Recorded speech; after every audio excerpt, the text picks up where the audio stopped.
Every day in America, millions of passengers rely on airlines to get them safely, easily, and efficiently to life's most important moments.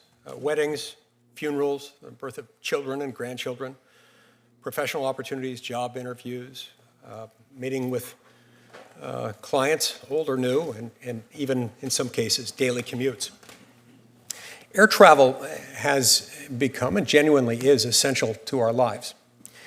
Since deregulation of the airline industry began in 1978 and increasingly in the years that followed from that, competition has driven affordability, innovation, and improved service in countless respects within the industry.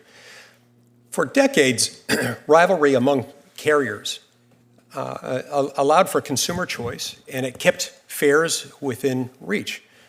Yet in recent years, there has been significant consolidation in the industry. This has reshaped, in some ways, the U.S. airline market, reducing the number of total competitors. Today, there are just four major carriers, American, Delta, United, and Southwest, that control over 80% of U.S. domestic air travel. And that's a change from not too many decades ago when there were more players than that, far less market concentration. Legacy carriers have invested in creating a hub and spoke model.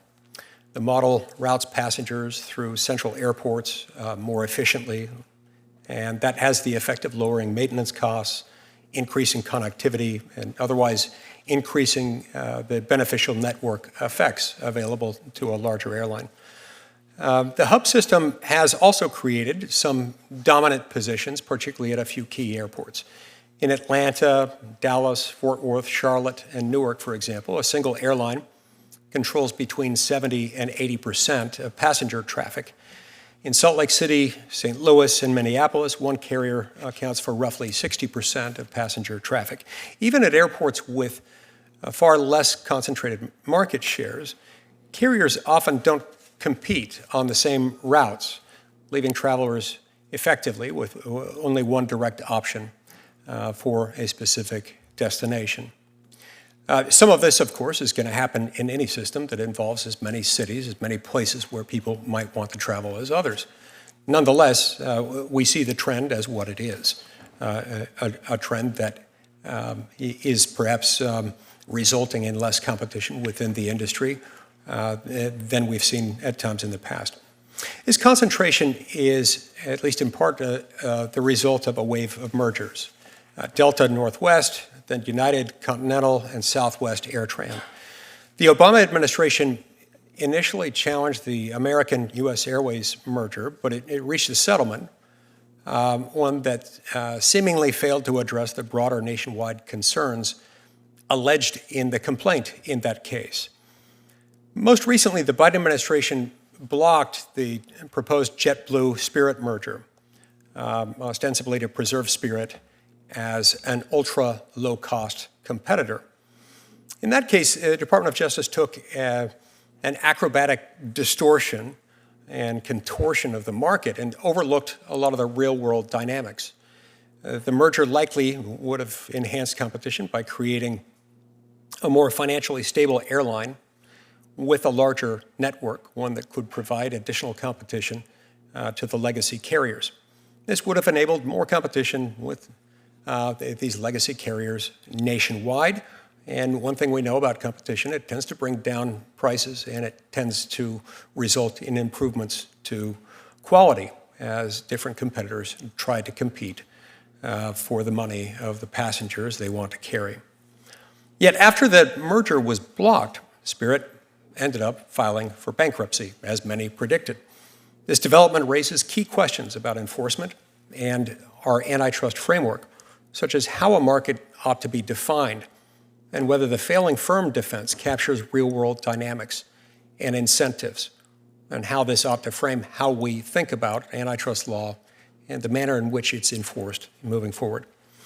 Low-cost carriers and ultra-low-cost carriers have been an important competitive constraint on pricing, of course.